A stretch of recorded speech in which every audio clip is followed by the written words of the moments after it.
Et bonjour à tous, donc on se retrouve pour une nouvelle vidéo juste avant la fin des vacances.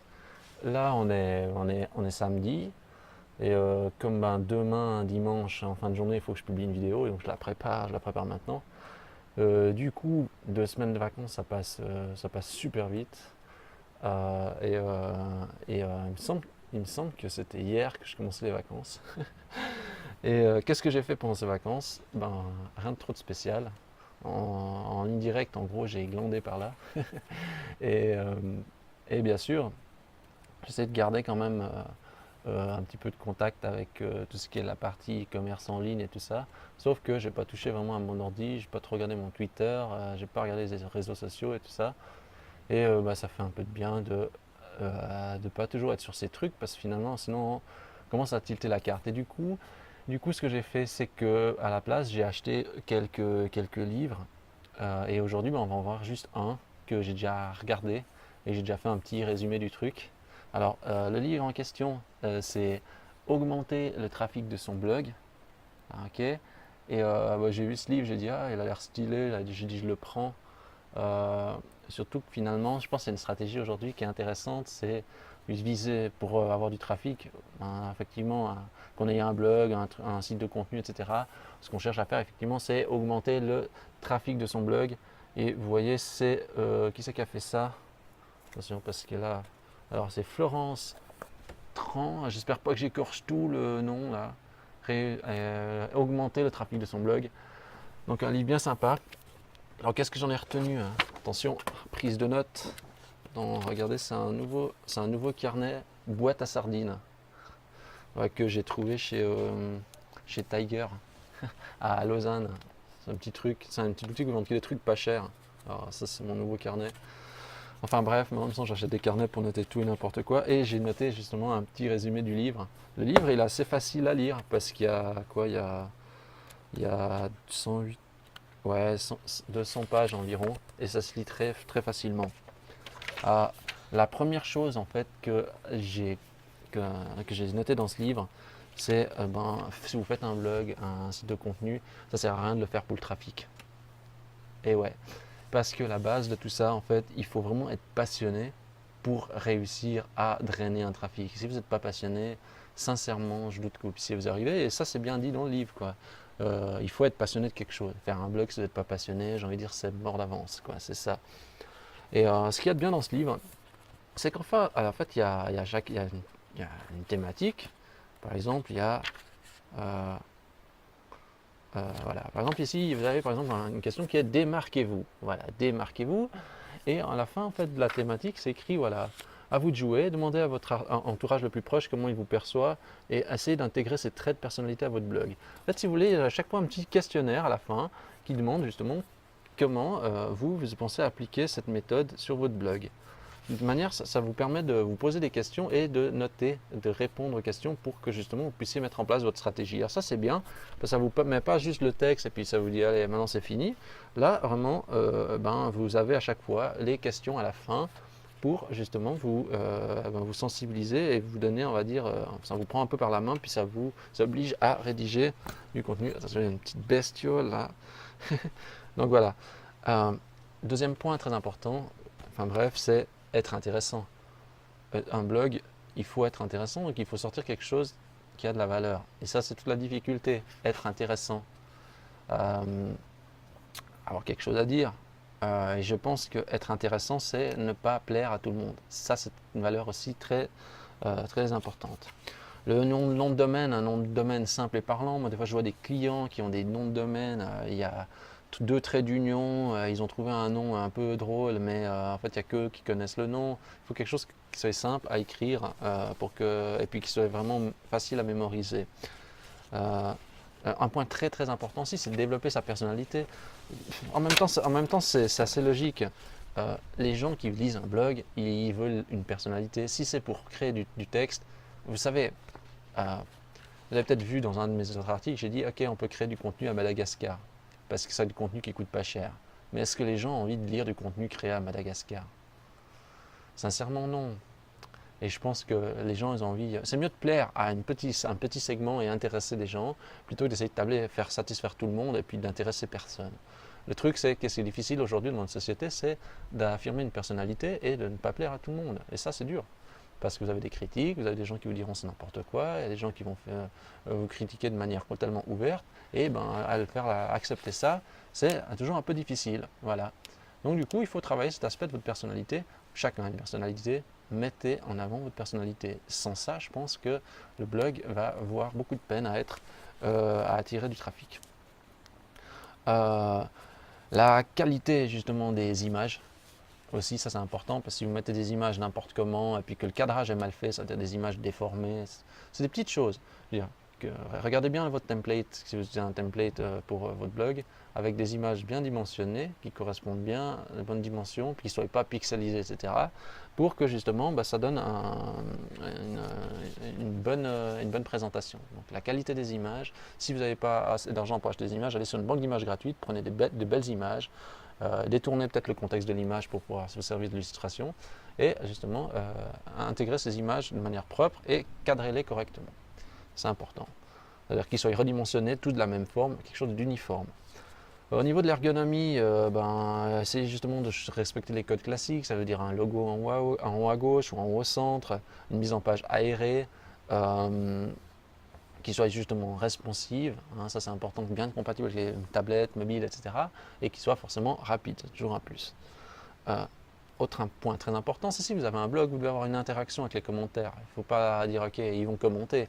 Il faut se forcer. Vous savez, des fois, moi je vois sur le blog, mon blog, les gens ils commentent. Des fois, je vois un monstre bavet, je dis ah non, il faut que je réponde à tout à lui. Mais je fais l'effort de répondre parce qu'il y a une interaction. Et puis ces gens ont passé du temps, ils ont mis du cœur à écrire un commentaire.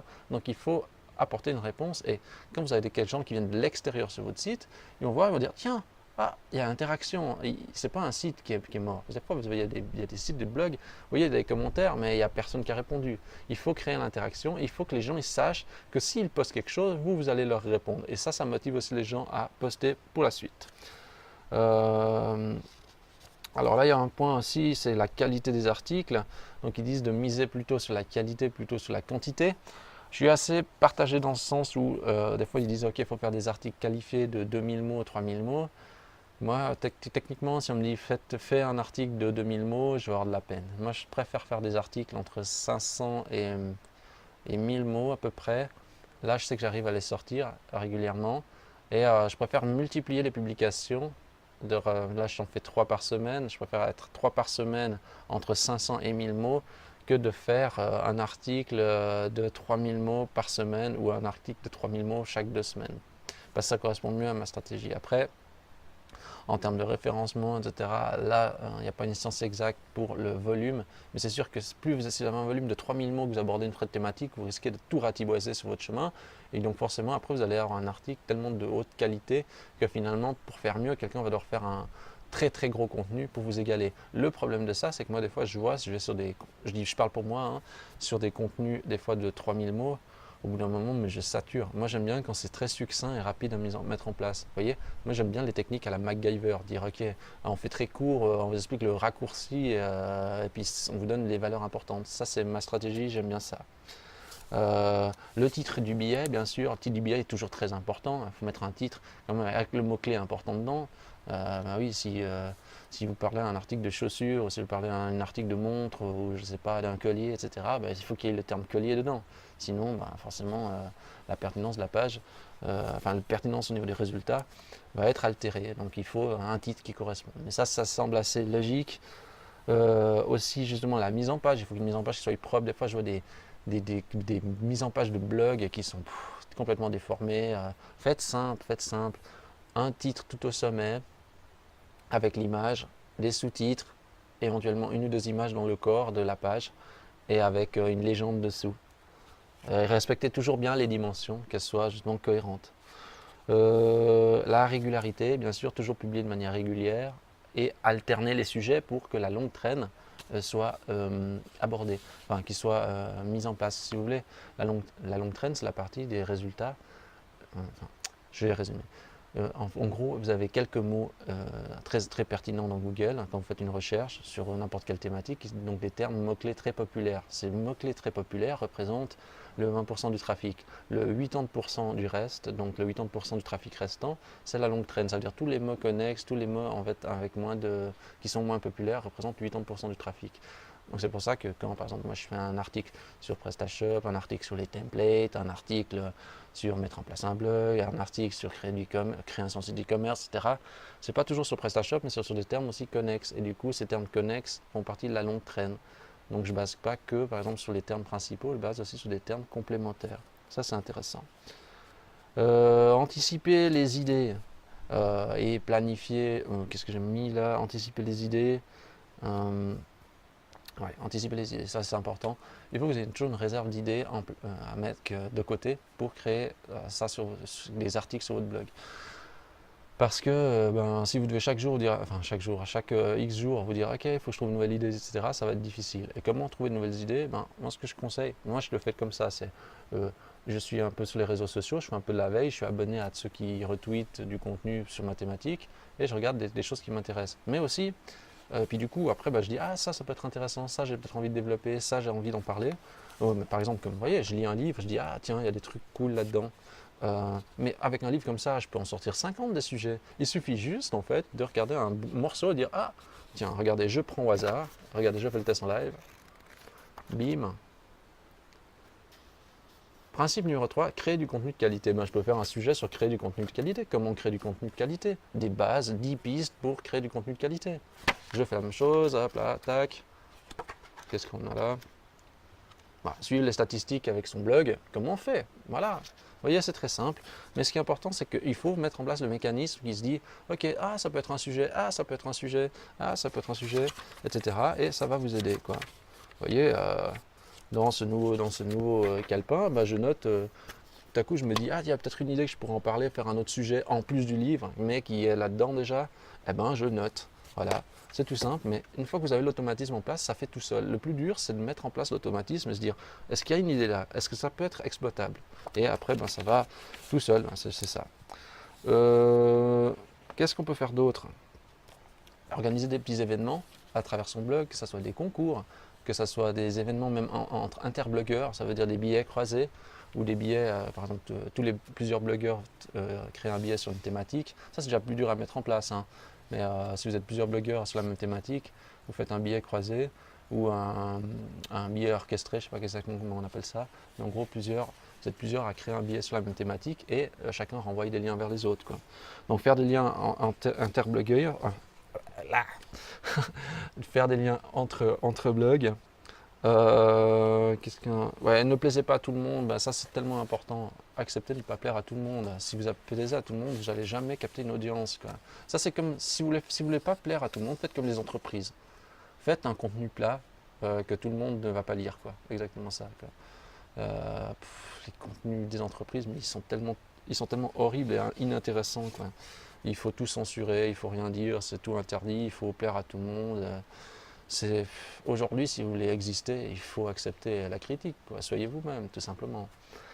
Ah ouais, il y a aussi justement, comme j'ai dit avant, la longue traîne sur les sujets variés, les mots-clés connexes, etc. Moi, mon conseil, c'est réfléchissez pas aux mots-clés, créez du contenu. Dites ce que vous avez envie d'en parler, parce que si vous dites des choses que vous avez envie d'en parler, ça ira tout seul. Moi, si je devais me dire aujourd'hui, maintenant, sur quel truc je vais en parler, il faut que je fasse un sujet sur plutôt PrestaShop, parce que je suis prestataire PrestaShop et je suis dans le e-commerce. Mais non, mais je dis augmenter le trafic de son blog, ça a l'air vachement bien, c'est intéressant. Je le fais aussi, parce que tout simplement, ça peut être cool d'en parler. Et puis du coup, moi, je suis content, parce que je peux en parler de ce sujet, ça me fait plaisir. Voilà. Et, qu'est-ce qu'il y a encore d'autre au niveau des titres? Oui, au niveau des titres et des images. Quand vous intégrez des images typiquement dans WordPress, vous pouvez mettre un titre à l'image, la balise Alt, il faut remplir ça. Et quand vous uploadez l'image, avant de l'uploader, renommez déjà l'image. Par exemple, si c'est, je sais pas, un château gonflable, vous appelez château gonflable image, parce que le nom de l'image peut avoir aussi un impact sur le référencement. Pensez à installer aussi le plugin Yoast SEO si vous faites un blog WordPress. C'est un plugin très bien pour le référencement. Au niveau de la structure de votre site, pensez toujours à bien structurer H1, H2, H3, H4, etc. Je dirais dans un billet d'article de blog, la seule chose que vous devez mémoriser, c'est dans le contenu, vous structurez toujours avec des balises H2, parce que le titre H1, ça c'est automatique, mais après, si vous découpez votre texte, faites chaque fois des H2 dans le corps de votre texte. Voilà, pour découper en plusieurs paragraphes, et faites pas des paragraphes gigantesques, faites des petits paragraphes. L'autre point aussi, c'est juste, je pense maintenant, c'est pour les permaliens dans WordPress. Regardez bien de structurer les permaliens de manière correcte pour avoir une bonne URL dès le départ. Parce que si une fois vous êtes parti avec une URL de permalien, après vous ne pouvez plus changer par la suite et c'est problématique pour le référencement. Donc regardez bien les permaliens de votre blog WordPress. Ah oui, le fait d'inspirer confiance, savoir qui vous êtes, pourquoi vous faites ça, etc. C'est important sur votre blog que vous mettiez des infos. Je vois des fois des blogs, il n'y a pas d'informations, pas de numéro de téléphone, pas de contact, pas de photo de la personne, etc. Moi j'ai besoin de ça. Pour être rassuré par quelqu'un, je veux voir sa photo, je veux voir son numéro de téléphone, je veux voir où il habite, je veux voir qu'est-ce qu'il fait, je veux voir pourquoi il fait ça, etc. Si vous faites un blog, c'est pas pour vous cacher, quoi. Il faut vraiment accepter que son image soit diffusée et véhiculée parce que c'est ça un des moteurs qui fait que les gens vous suivront et qu'ils apprécieront ce que vous êtes ou pas. C'est ça, tout simplement. Donc ça, c'est très important. Obtenez des liens, obtenez des backlinks. Donc, comment obtenir des backlinks? Il faut faire des articles utiles, des backlinks, donc des liens qui pointent vers vous. Donc, il faut faire des articles utiles, des articles intéressants pour qu'automatiquement les gens aient envie de vous citer. Allez dans des forums, faites des posts, on va dire, dans des forums sur votre thématique, vous pouvez aider des gens de manière à ce qu'ils puissent se dire tiens, ça c'est une personne, on va dire, qui aime aider, on voit qu'est-ce qu'il fait parce qu'il y a son site en signature, etc. Et justement, ça peut drainer déjà un petit peu de trafic. Il faut inciter justement les gens à partager vos billets et aussi penser à partager vos propres articles sur les réseaux sociaux, etc. En demandant aux gens, regardez si vous avez trouvé ça bien, partagez mon article. Et bien sûr, allez commenter sur des blogs d'autres personnes. Moi aussi, je vais commenter sur des blogs d'autres sites qui abordent la partie e-commerce. Et pas seulement pour obtenir un lien, mais c'est parce que je montre que je suis là, je montre que je suis à l'écoute, je montre que je suis présent. Et qu'à force, quand les gens ils voient votre nom un peu partout, parce que les gens ils font des recherches, ils naviguent sur des sites, etc., ils vont sur des blogs, quand ils voient que vous êtes un peu partout, ils disent ah oui, mais ok, c'est pas un extraterrestre sorti de nulle part, il existe quand même, il est quelque part, et ça peut augmenter votre notoriété. Je vais accélérer un petit peu parce que je vois qu'on arrive bientôt à 20 minutes et c'est vrai que ça passe vite. Il y a la partie aussi newsletter, donc pensez à capturer des mails, mettre un système de pop-up pour attraper les mails ou un blog d'inscription en disant ok, vous aimez ce que je fais, inscrivez-vous. Et surtout, moi je conseille, c'est pas de faire de pub harcelante aux gens parce que ça c'est vraiment terrible. Moi, typiquement, je ne fais jamais vraiment de pub payante, etc. Même sur les inscrits du blog, mais je fais juste pour partager parce que ma stratégie est différente. Moi, je vous invite à dire aux gens, écoutez, vous vous inscrivez, je suis là pour vous aider, c'est pour vous, c'est pour du contenu, il faut que ça soit convivial et c'est ça qui est vraiment important. Qu'est-ce qu'il y a d'autre? Oui, il faut être présent sur les réseaux sociaux. Vous pouvez créer une page Facebook, créer une page Twitter, etc. Et ensuite alimenter automatiquement votre flux. Alimenter sur votre page d'actualité, vous pouvez par exemple récupérer le flux RSS de votre blog et l'alimenter sur les réseaux sociaux pour que justement votre page de réseaux sociaux soit actuellement là, je crois que j'ai tilté la carte sur mes phrases, mais en gros, vous prenez le flux RSS de votre blog WordPress, par exemple, et vous ajoutez un système qui va publier automatiquement le flux de votre blog WordPress sur les réseaux sociaux. Vous pouvez par exemple utiliser dlvr.it ou d'autres services. Regardez si jamais sur Webax dlvr.it, j'ai rédigé un billet à ce sujet. Et oui, et partagez aussi votre actualité dans des groupes privés sur les réseaux sociaux. Inscrivez-vous dans des groupes privés sur votre thématique et partagez vos billets à l'intérieur. Pensez aussi à citer des références ou des blogueurs sur qui vous reprenez les sources, par exemple, ou des sources d'informations, par exemple. Ok, j'ai trouvé cette source chez tel blogueur, ou j'ai trouvé que c'était bien ce qu'il avait dit, etc. De manière à ce que le blogueur qui a déjà créé un billet sur cette thématique va dire ah, il reparle de moi, regardez, je le retweet parce qu'il a parlé de mon sujet aussi. Alors on arrive au bout, là. Juste cette deuxième page, petit bout là, on va accélérer. On peut aussi créer des articles invités sur d'autres blogs, etc. Mais là, moi, je pense que c'est déjà tellement, c'est trop loin à mon avis. Faut déjà créer du blog du contenu blog pour le sien déjà, parce que c'est déjà là un des principaux problèmes. Euh, Être présent sur un forum de sa thématique, ouais, c'est possible, mais c'est vrai que ça demande un réel investissement. Il faut avoir envie d'aider, ce qui est rare, pas le cas de tout le monde. Pensez à suivre les statistiques via Google Analytics de votre blog pour savoir dans quel sens vous allez. Euh, ouais, l'engagement des visiteurs. Ouais, ben justement, ça c'est aussi important. C'est comment les visiteurs sont engagés sur votre blog. Ça sert à rien de faire un trafic artificiel avec du trafic zombie, etc. Soyez vous-même pour que les gens ils aient envie de venir sur votre blog. C'est ça. Moi, j'aime bien les blogs qui ont une identité. Et je crois que c'est ça la plupart des gens qu'ils aiment aussi, hein. Donc, il faut avoir une identité pour avoir justement un trafic engagé. Fixer des objectifs, hein. Donc ça, c'est important. De dire, OK, moi, j'aimerais atteindre tel ou tel trafic à tel ou tel moment, ou je vais bloguer tant de fois par semaine, ou je vais créer un article qui traite de ce sujet-là chaque tant de temps, etc. Pour pas être juste là en dire je me laisse pousser par mon blog, quoi, puis je verrai bien ce qui se passe, quoi. Ça c'est très important. Euh, Qu'est-ce qu'on a d'autre? Ben, héberger son blog sur un hébergement pro, hein, donc un hébergement privé, éviter de laisser des blogs hébergés sur des hébergements, on va dire, gratuits, etc. Héberger sur un hébergement solide. Prenez un WordPress, idéalement parce que WordPress c'est un petit peu la Rolls des blogs. Donc ça c'est bien. Euh, Qu'est-ce qu'on a aussi la possibilité d'automatiser des posts, donc automatiser pour les posts si vous êtes en vacances, si vous êtes absent, etc., pour qu'il y ait des postages automatiques. Euh, vous pouvez mettre aussi en place des mails automatiques une fois que les personnes ont été inscrites, ce genre de choses. Moi, mon conseil, c'est toujours de rester pas trop intrusif parce que ces méthodes de blogueurs purs, enfin, qu'on voit sur le web, moi, je suis pas trop fan. Parce que c'est des gens qui spamment à fond, concrètement, même s'ils disent qu'on spamme pas. Moi, je trouve qu'ils sont en technique harcelante pour essayer en fait de vendre un truc au final. Peut-être c'est parce que moi, je suis tout le temps là-dedans que je dis au bout d'un moment, je dis arrêtez de m'envoyer des mails. Si j'ai envie d'acheter une formation, je vais sur un site de formation, je l'achète. Pas obligé de me dire tiens ton contenu gratuit, tiens encore un contenu gratuit. T'as vu ça, t'as vu ça, t'as vu ça, et vas-y, achète. Moi, je trouve ça harcelant. Alors, n'harcelez pas les gens, respectez-les, ils vont vous respecter en retour. Euh, Pensez aussi à faire de la promotion sur Facebook. Alors, par exemple, vous pouvez faire de la promotion payante pour les articles de votre blog. Euh, Ça vous permettra aussi peut-être de récolter de nouveaux inscrits, ce genre de choses.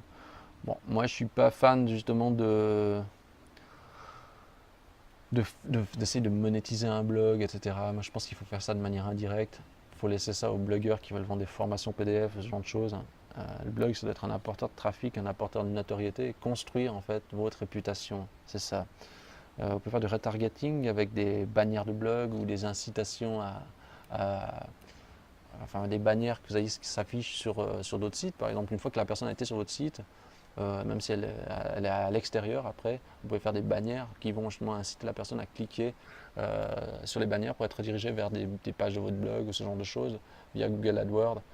Mais de nouveau, je pense que ça c'est déjà des paliers, on va dire, pour les personnes qui sont, on va dire, très confirmées. Vous pouvez faire aussi de l'affiliation avec justement vous pouvez proposer faire des articles de blog sponsorisés avec une commission qui sera remise après, suite au clic, enfin suite à lorsque la personne aura fait un achat sur l'article que vous avez recommandé, ce genre de choses. Mais de nouveau, les commissions sont tellement faibles, etc. Je parle pour moi, je dis bien, il y a des gens qui vivent de ça, mais gagner je veux dire, quelques francs sur une vente, etc., moi ça ne m'intéresse pas. Il faut, je pense, récupérer. Je pense qu'il faut gagner des vrais clients, il ne faut pas faire juste le petit intermédiaire en prenant des petits pourcents parce que sinon on ne s'en sort pas, quoi. Et de nouveau, il y en a ceux qui s'en sortent, mais enfin, malheureusement, vous n'êtes certainement pas l'exception qui allait vous en sortir. Donc, prenez des modèles qui fonctionnent et captez le client, captez son attention, augmentez votre réputation pour que justement ces gens aient envie de travailler avec vous. Moi, je vois plus dans le sens où le blog il est là pour amorcer sur des gens qui veulent travailler avec vous, qui veulent acheter vos services, mais il ne faut pas faire une emprise et une capture des personnes parce que ça, franchement, c'est oppressant et les gens ils détestent ça. Pensez à faire des partenariats et des échanges. Euh, donc ça, justement, si vous faites des partenariats ou des échanges, faites des choses vraies parce que il y a trop d'échanges qui sont superficiels ou des partenariats qui sont faux, qui sont juste pour obtenir des liens. Ça n'a aucune valeur. C'est très difficile d'obtenir de vrais partenariats ou des bons liens, mais des fois, mieux vaut pas avoir de partenariat plutôt que des partenariats bancals. Donc trouvez des gens avec qui vous avez même un vrai lien dans la vie réelle, où vous avez des contacts réguliers pour faire des vrais partenariats. Ça, c'est très important. Et c'est vrai que c'est très dur de trouver un bon deal, un vrai deal avec un vrai partenaire. Typiquement, moi, je n'ai pas vraiment de vrai deal ou de vrai partenariat avec d'autres personnes, on va dire, au niveau des liens, au niveau du web, etc. J'ai des gens qui me portent, hein, je remercie tous ceux qui me partagent, tous ceux qui me citent, etc. Mais des liens commerciaux, j'en ai pas vraiment parce que c'est difficile de trouver des bons liens commerciaux et tout en étant, on va dire, impartial. Voilà. Et enfin, le dernier point, il ne faut pas oublier de faire partie, de participer à des salons ou à lorsque justement de faire des publications de presse, ce genre de choses dans les journaux locaux, ce genre de choses. Enfin, tout ce qui est bon en fait pour qu'on parle de vous. Voilà, ça c'est très important. Et ben, je crois qu'on a fait le tour. Moi, ce que j'ai retenu en fait de mon côté, euh, je veux dire de mon côté, j'ai noté pour améliorer ma boutique, par exemple, suite à la lecture de ce livre, j'ai mentionné que je pouvais améliorer mes pages en proposant par exemple des articles similaires ou des articles dans la même thématique ou des articles qui peuvent intéresser déjà le visiteur. Ça, c'est quelque chose que je ne fais pas. Il y a juste article suivant, article précédent. J'ai aussi mentionné Hello Coton qui peut être intéressant pour la publication de flux ou le relais de flux. Je n'ai pas regardé encore ce que c'est exactement, il faut que j'aille voir. Il faut que je m'abonne aussi sur Twitter à Truc de blogueuse, puisqu'apparemment c'est la personne qui a fait ce livre-là. Et puis, qu'est-ce que j'ai noté? Ah oui, j'ai noté aussi améliorer mes pages et personnaliser le message. Parce que sur mes pages, on va dire type pro, typiquement, je sais pas, j'ai les pages de service, créer un thème, créer les pages de service comme proposer, par exemple, la vente. Je ne sais pas, la vente de thèmes ou même la création de sites classiques, eh bien j'aborde déjà toujours avec le vouvoiement sur mes pages. Et puis c'est vraiment un contenu qui n'est pas du tout pertinent, c'est un contenu typiquement corporate, ce que je déconseille du coup. Et moi je vais changer tous ces textes et je vais mettre plutôt à la place je vous propose, ma suggestion c'est que voilà, etc. Donc je vais toujours utiliser le je, puisque finalement le nous c'est complètement faux, et puis en plus c'est que moi, donc ça ne sert à rien. Et puis je vais mettre un texte plus personnel que ces trucs à la mode entreprise que vraiment je sature, quoi, je peux plus, quoi. Surtout quand c'est faux en plus. Voilà. Donc voilà, donc du coup une vidéo un petit peu longue, quasiment une demi-heure, sur augmenter le trafic de son blog. Si vous prévoyez faire un blog, pensez peut-être acheter un coup d'œil à ce livre. Je vais aborder aussi la thématique de créer son blog bientôt. On va faire un blog ensemble, je vais vous donner des bases, etc. Parce que je pense que le blog est étroitement lié au commerce et que c'est une stratégie à ne pas négliger et que ce n'est pas un gadget. Le blog est un média à part entière. Il faut juste savoir l'exploiter. Donc voilà, du coup j'espère que vous avez passé vous aussi de belles vacances, que vous avez pu vous reposer, que vous avez pu profiter et que vous êtes plein d'énergie pour démarrer avec des nouveaux projets. Sur ce, si vous avez aimé cette vidéo, même qu'elle était un peu longue, je vous invite à liker la vidéo en bas dessous, petit pouce bleu là, tic tic. Hein. Si vous avez envie de partager la vidéo, n'hésitez pas à partager la vidéo sur les réseaux sociaux, ça me fait toujours plaisir. Si vous aimez ma chaîne YouTube, abonnez-vous à la chaîne YouTube. Ça me fait vraiment plaisir qu'il y ait un nouvel abonné. Je suis tout content, je vois que ça augmente à peu près une trentaine, à peu près 30 à 40 personnes par semaine. Donc merci à tous. Et si vous voulez laisser un commentaire aussi. Toujours content quand je vois un commentaire et je répondrai personnellement à votre commentaire. Sur ce, merci d'avoir regardé la vidéo. Bonne reprise à ceux qui vont démarrer avec la reprise. Et sur ce, je vous dis à la semaine prochaine. Merci à tous.